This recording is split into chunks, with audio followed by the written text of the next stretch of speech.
भक्ती कशी असावी तर ती हनुमानासारखी.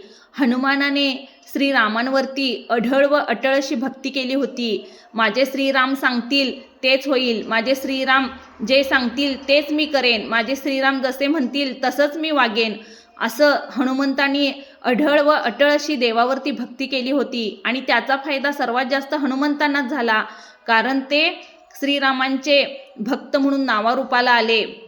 त्यांनाही श्रीरामांसारखं पूजलं जाऊ लागलं.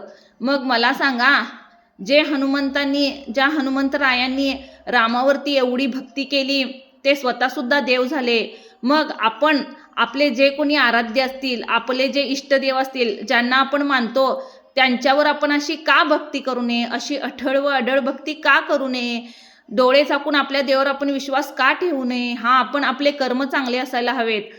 आपली परीक्षासुद्धा परमेश्वर घेतो.